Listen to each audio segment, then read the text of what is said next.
should be able to turn things around quickly and to act fast in terms of seizing an opportunity. The kind of system that we have, I think, puts a brake on that kind of speed of response that would be so beneficial to us. So I think we want to look at how we might alter that. And one of the ways, of course, is to look at the consultation process. Now, I don't want to stop people having a say, so let me make that very clear. But, you know, we have a budget, and then we have 12 weeks of every lobby group in the country saying, oh, no, you should be doing more here, you should be doing less, we don't like this because of that.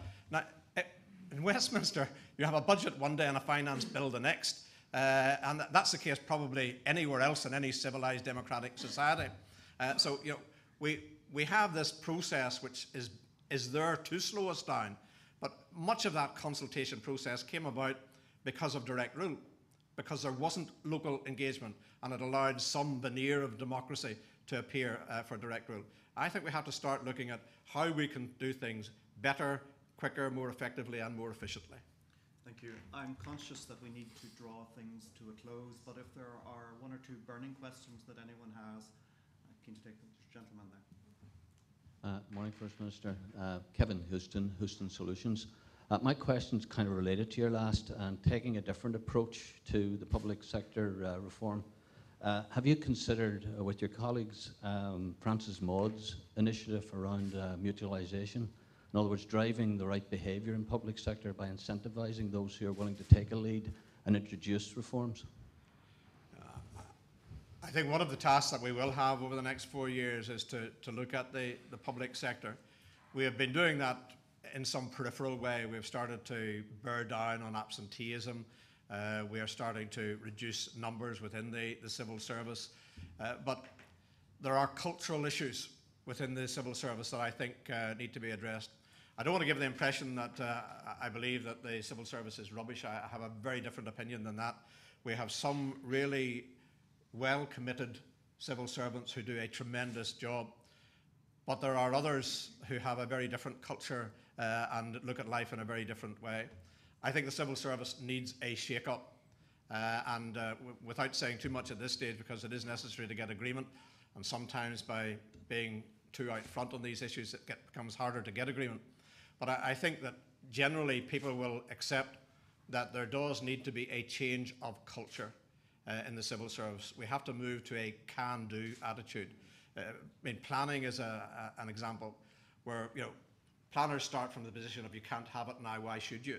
And, you know, if we are going to make progress in our society, we really do need to get to the stage where we're wanting to make progress, that we recognise that requires us to give assistance rather than to be there as one of the obstacles to you being able to achieve what you want to do. So that will be one of the tasks of the next 4 years, but I'll be honest, it will not be an easy task to turn that boat round. Can we just have one more question? This will be the last question.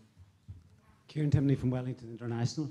I'd like to commend you on all the good work the Assembly's been doing, and you've talked about the new Northern Ireland, which is great, and we fully are behind that. You've talked about the big names, the big companies that are coming in, which are probably maybe 10, I'm waiting for the but. 10%.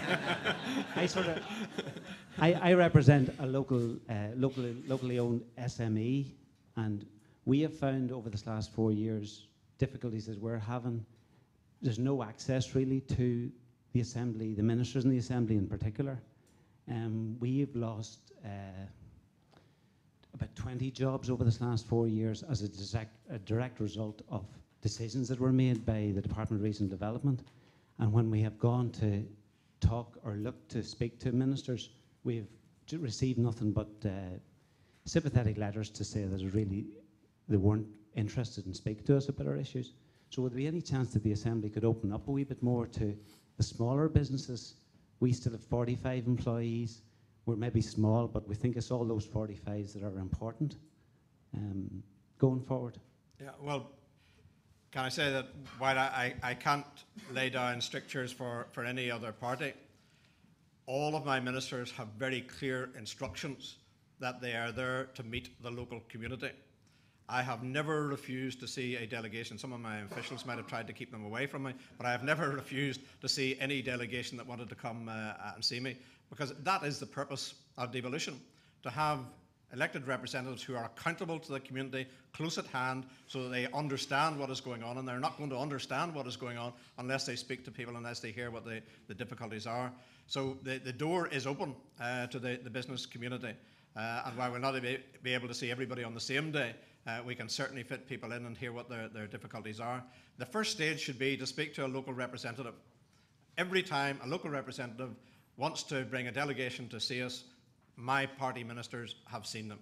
That has been a strict instruction that they have given. So while we didn't hold the DRD portfolio in the last 4 years, if the issue affected jobs, we should have been able to get in through the side door. So call any of our ministers or our elected representatives. We are there to serve the community. What is it we used to say? Service ever, surrender never. On that note,